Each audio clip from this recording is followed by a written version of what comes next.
Well, I have had a lot of conversation about Nnamdi Kanu's situation, including revealing to the Nigerian people that his trial was pre-planned.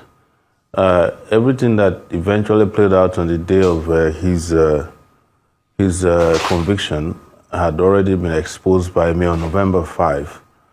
Maybe we are only lucky that we fought a bit through the Free Nnamdi Kanu protest to have saved Nnamdi Kanu from the hangman's noose. They were going to sentence him to death. That was the plan.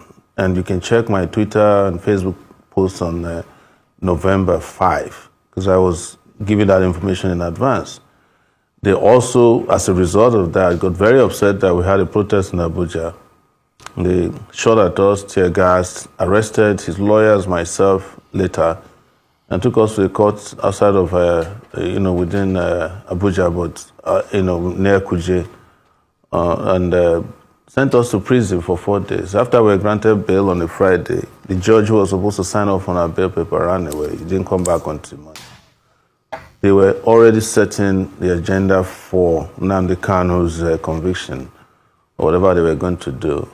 But when they realized that maybe this is not popular or not going to be popular, they kind of pulled back a bit, and they did the life imprisonment.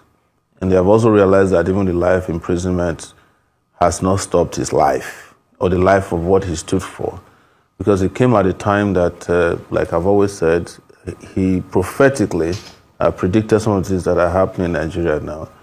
And when he was eventually convicted, those things have come full circle in terms of terrorism, the unchecked activities of the people you call terrorists or bandits who have been given preferential treatments in Nigeria over time. They always have the right, they can drive around in their convoys with vehicles seized from the Nigerian army. One of them wore a uniform of a police commissioner, an assistant police commissioner he killed. He wore his uniform to town. They were carrying their magazines and their heavy-duty weapons and ammunition and addressing press conferences. I insist that till date, the only evidence that was adduced against Nnamdi Kanu in his trial, the whole trial, was that he had a microphone and he had a radio transmitter and his underwear, both top and bottom, that he found in a hotel. Every other evidence they claim was against him were things that were circumstantial. Oh, he said that the people should kill police, even when he was not in the country. Oh, he was the one who made NSAS to become what it is. But there are celebrities in Nigeria who claim they started NSAS. I started NSAS in Abuja. And I was the one who gathered a lot of people that joined NSAS by calling them individuals, some of the celebrities. So if those ones are being celebrated for doing NSAS, why is Nnamdi Kanu being sent to prison for life just for speaking on the day of NSAS to say, oh, do this or whatever they said he said? So everything they accuse him of are things that they had no evidence caused any problem, that they adduced caused. They even accuse him of killing Gulag while he was in detention. I know something about being in DSS detention. You have zero access to communication. Even if you do, if you smuggle something, and they have a way of monitoring you.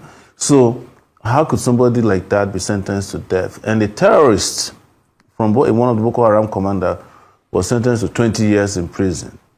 That is why Nigeria is where it is today. Some people in our animal farm, some animals are superior to others.